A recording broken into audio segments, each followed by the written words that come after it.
I'd like to take a moment to share a little bit with all of you my story of boundaries and assertiveness. In my lifetime, I've been a very successful entrepreneur, and I've always shown up in the world as a very confident, successful woman. That's how people saw me. Maybe you had that experience too. But deep down inside, I was empty. I felt scared. There was this like low grade kind of record in my head that sounded like my mother that said, you're just not smart enough. You're just not good enough. And so I masked that in my business by showing up as a confident woman.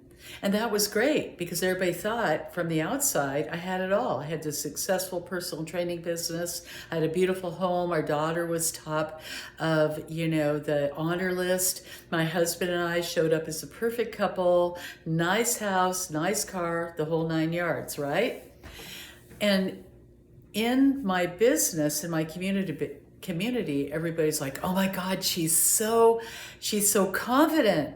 She's so amazing. People would invite me to be on stages. They wrote articles about me, the whole thing, right?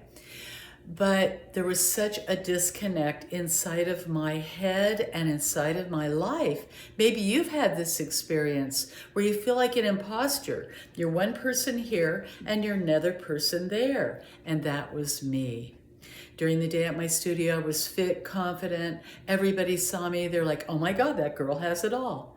But when I went home in the evening, I was somebody completely different. I would clam up and shut up. I felt like I couldn't share my wins and victories with my partner.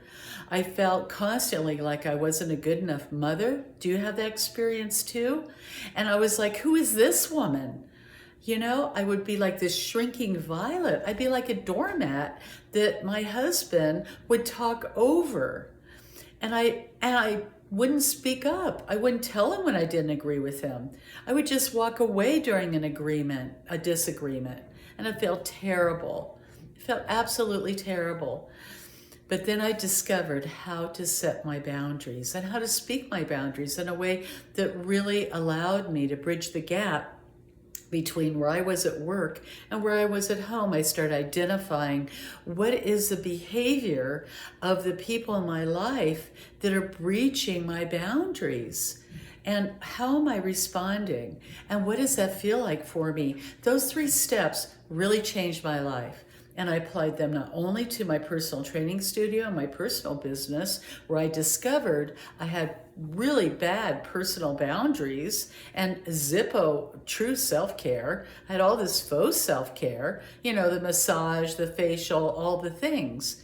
But I never really felt pleasure, and I never allowed myself to feel satisfaction. I had no idea what that was. And then I looked at home, where that was more obvious. Everything would come up and slap me in the face that I didn't have emotional boundaries because we're arguing all the time, and that I didn't have personal boundaries because I selflessly gave to my family and my child. So once I started really identifying what the behavior was, a lot of it was from me, and what my feelings were, then I was able to get laser clear around how to speak my boundaries at home as well as at work. And also how to stand true to a solid self-care plan, like the real self-care plan, like I'm sharing with you here in this module. So this next piece, we're going to dive into confidence. Confidence is so valuable, everyone, and you're a strong, confident woman. How do you master confidence and self-worth? How do you bridge that gap? Because I showed up really confident, but inside I had a lack of self-worth. You're going to learn how to boost your self-worth and to know who you are and to stand in your power. And I'm going to show you some wonderful ways that you can actually master your intimate relationship very easily now and in the modules to come. So stick with me here. You're doing great.